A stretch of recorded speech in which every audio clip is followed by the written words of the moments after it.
Hi everyone, welcome back. Thanks for joining us today. We've got a brand new story to share with you, so let's begin. My name's Frank, and let me tell you something straight off the bat. Sometimes being a stepfather is a thankless job. That might sound harsh, but if you've ever walked in those shoes, you know exactly what I mean.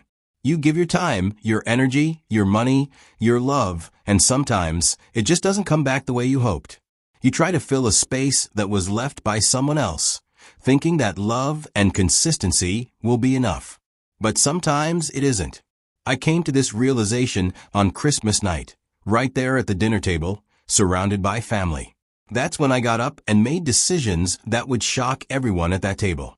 When I first met Sophia, the woman who later became my wife, she struck me as one of those people who had ambition. Back then, I had no reason to think she was hiding anything. To me, she was single, independent, and figuring out life like the rest of us. We started going out and slowly getting to know each other. I felt myself falling for her in a way words can't describe. But here's what I didn't know at the time. Sophia was already a mother. She had a daughter, Kara, who was 4 years old and living in another city with her grandparents. Sophia didn't tell me about her daughter in the beginning. And I'm not going to pretend I wasn't a little taken aback when I eventually found out. She visited her when she could, but Kara wasn't part of her daily life at that point. Sophia later opened up one night when we were talking about our pasts. She told me she got pregnant in her late teens. It was for a boy she had loved deeply at the time, someone she thought would be her forever. But when she told him she was pregnant, he flat out denied it, said it couldn't be his. That crushed her.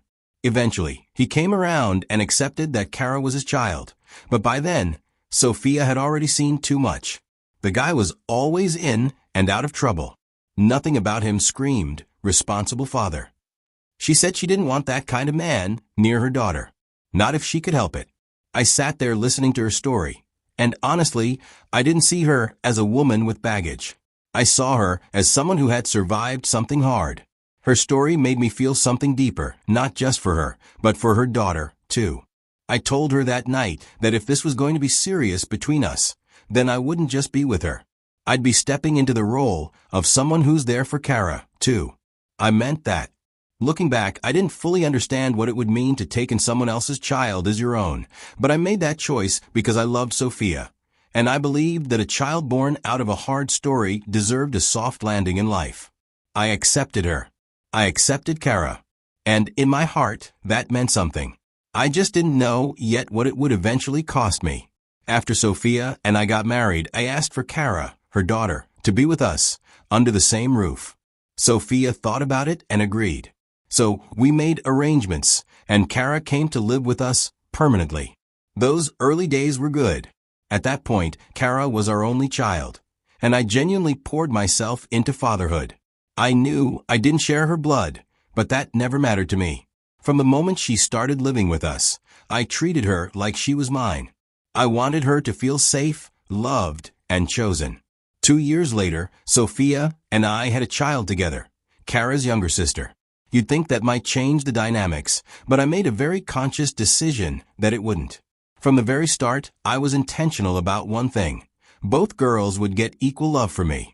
So, whether it was birthdays, bedtime stories, school events, or just sitting around the dinner table, I made sure Kara never felt like she was being replaced or pushed aside. To me, they were both my daughters. Back then, we weren't rich, but we were comfortable enough. And even with that, I understood something really clearly. Time moves fast, and college sneaks up on you quicker than you think. Tuition fees aren't getting any cheaper. And the last thing I wanted was for either of the girls to start their adult life buried in debt just because we didn't plan ahead. That's when I made the decision to start a college fund. I didn't tell Sophia, my wife. I opened 2 separate accounts, one for Kara and one for my biological daughter. I put the same amount into each fund every month, as much as I could manage. With time, interest, and consistency, it added up. When Kara started hitting her teenage years, her attitude changed. She wasn't the same little girl who used to run to the door when I got back from work or sit beside me during movies. At first, I chalked it up to normal teenage behavior and a phase. I kept reminding her in little ways that I was still here. Then one day, I found out the real reason. She had been in contact with her biological father. I didn't find this out from her. I had to hear it through a roundabout way, and when I confronted Sophia about it, she told me the truth. She said Kara's father had somehow gotten her number and reached out. According to Sophia, he said he wanted to be part of Kara's life again. He wanted to build a relationship. When I asked why no one told me, Sophia gave me that look. She said she didn't feel it was her place to say no, that he was still her father, and maybe it would do Kara some good to know him. That explanation didn't sit right with me. I felt like I had been pushed to the side. It hurt more than I can explain, but I didn't argue. I just nodded and walked away. From then on, Kara grew colder. I didn't want to be the guy who overreacted, who took things personally when he shouldn't. So I kept loving her. I still paid attention to the things she liked, got her what she needed, helped with school, and kept her tutor going. I never once treated her less than her younger sister.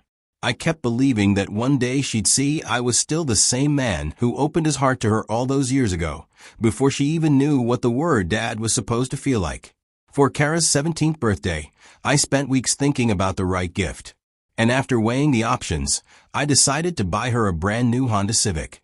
It wasn't the flashiest car on the market, but it was dependable, affordable to maintain, and safe.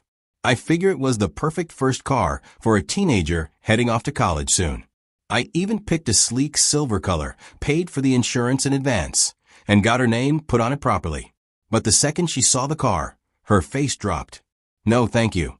Just a tight-lipped, unimpressed look like someone had handed her a used pair of shoes. Then she asked, "Where's the Benz?" At first, I thought she was joking.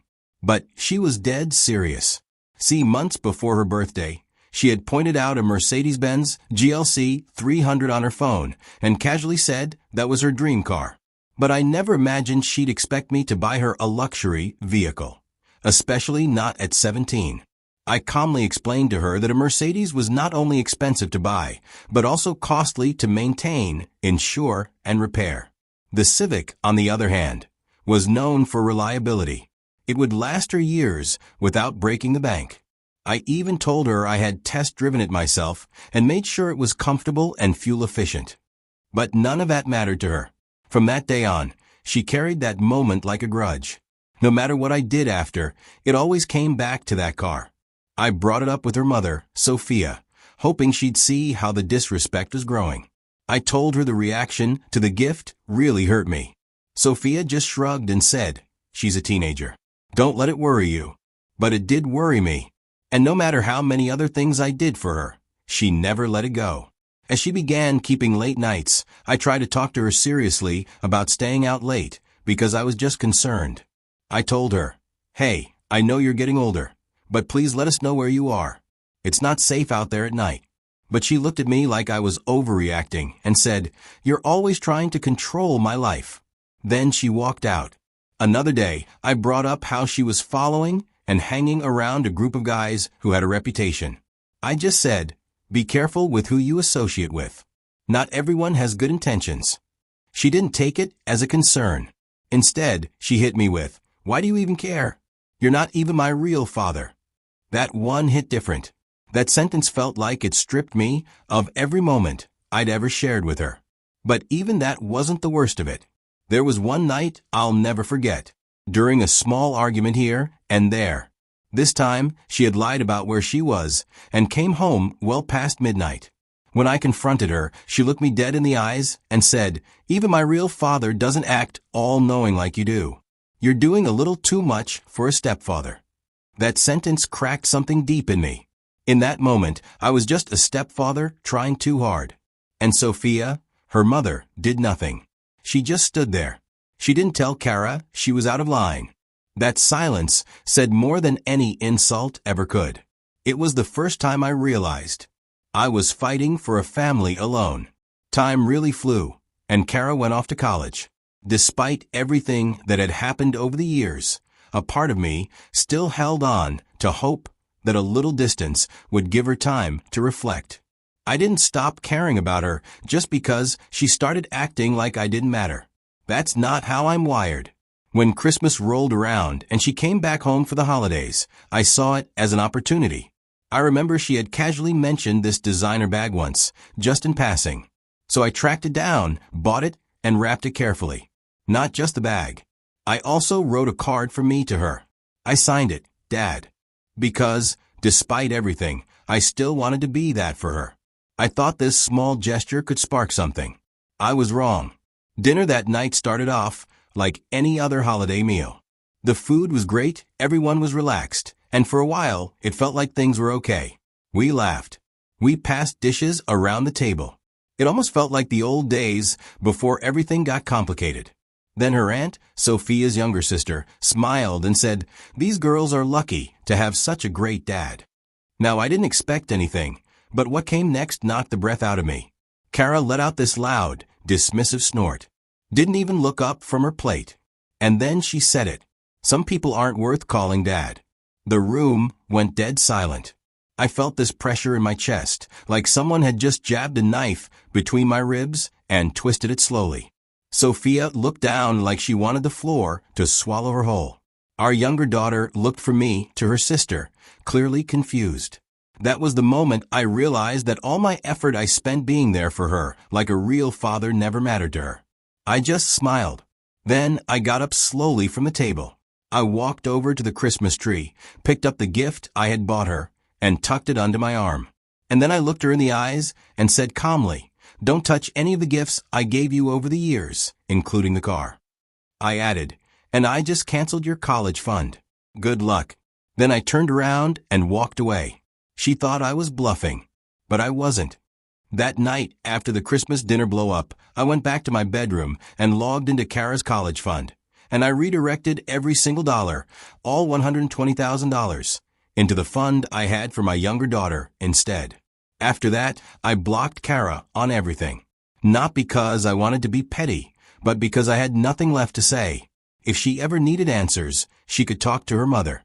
I made that choice with a clear head. Sometimes silence is louder than words. By the time I woke up the next morning, she had packed her things and left for her biological dad's house. I was told she had a lot to say, though. Apparently, I was controlling, manipulative, and trying too hard to be something I wasn't. She didn't just burn the bridge. She tried to blow it up on the way out. I didn't respond. That part of me that used to worry, that used to care, had gone quiet. Sophia, her mother, didn't say anything for a few days. I could feel the tension around the house. Then one evening, she finally spoke. Tried to guilt-trip me. Said, "You can't give up on her." I looked her in the eye and calmly said, "She gave up on me first." I just finally heard her loud and clear. Sophia kept pushing, asking how I could do this, asking what kind of example I was setting. That's when I stopped her and said, "Do you want to join her? Because I've watched you, and you don't talk to her when you should. You stay quiet when you need to speak. You let her disrespect me in front of you and say nothing." She didn't say another word. It had been 6 months. That's how long the silence lasted. And, to be honest, I didn't go looking for any either.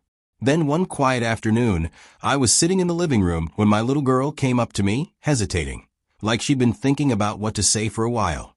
And then she asked, "Dad, can you let my sister come home?" I sat back, looked at her for a moment, and said, "I didn't send her away. She left on her own." The door was always open for her to come back. Not long after that, Sophia joined in. She had been quiet for months, probably hoping the situation would blow over on its own. But now, seeing her younger daughter asking, she found her voice. She also asked if Kara could return.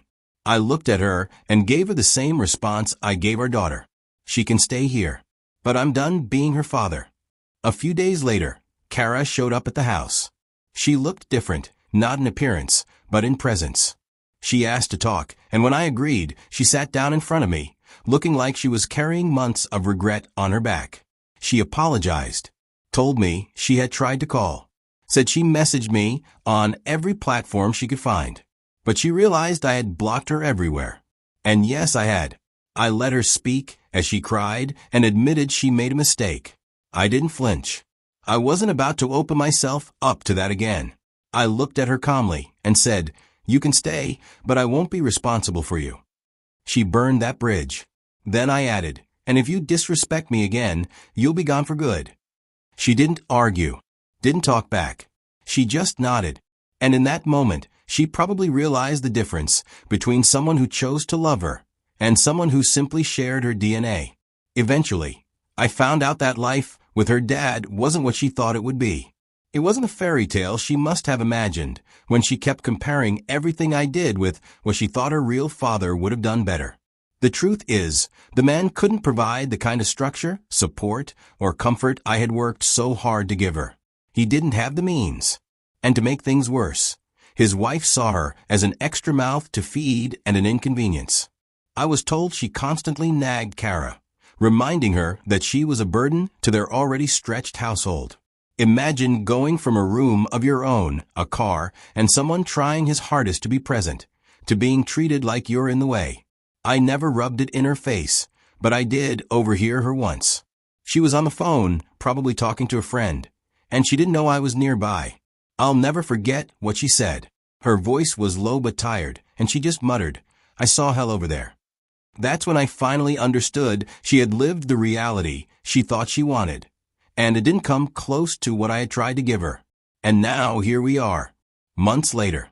She's back in the house, but not back in my heart.